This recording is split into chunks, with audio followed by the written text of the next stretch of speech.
Guys, ito nga pala kami, nag-ayos kami ng Pajero Shogun. Guys, connect namin, nirepair kasi namin kanina yung alternator guys. Ngayon, ito na yung karga nya. Third, kita nyo guys, 13.3.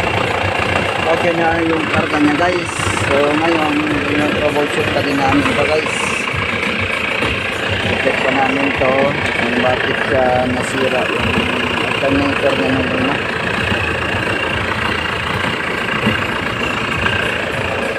Guys,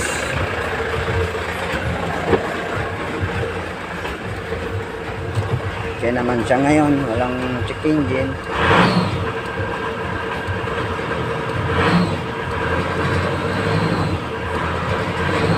So guys, okay naman yung kanya, pero medyo palyado siya guys, kasi sa tingin ko may problema yung injector nito guys. Dong, accelerate daw dong. Accelerate daw. Ano accelerate? Accelerate. Ito guys, tingnan natin yung tambucho nya. Okay, accelerate. Okay.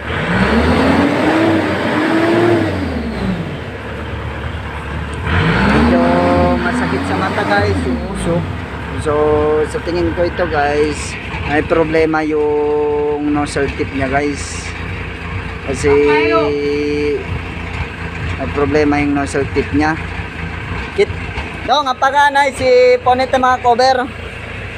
May problema yung injector nito guys, pero wala pa ngayon budget si sir. So yung alternator lang muna yung ano natin guys. So ngayon inop na ni Richard yung engine, ikakabit na natin yung mga accessories niya.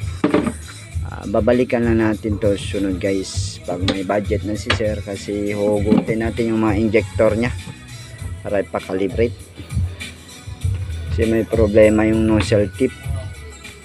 Medyo may kamalan kasi to guys pag injector na yung pinag-usapan natin. Kaya yung alternator lang muna guys pina-repair namin, kasi low charging, nadi-discharge palagi yung sasakyan na to. Lalo na kapag sa gabi naka-aircon siya tapos naka-headlight pa, mas malakas sa konsumo ng kuryente guys. Tapos mahina yung charging. So yun, pina-repair natin yung alternator guys. So okay na yung charging niya ngayon. Yung problema naman natin sunod guys is yung injector na lang. So salamat guys.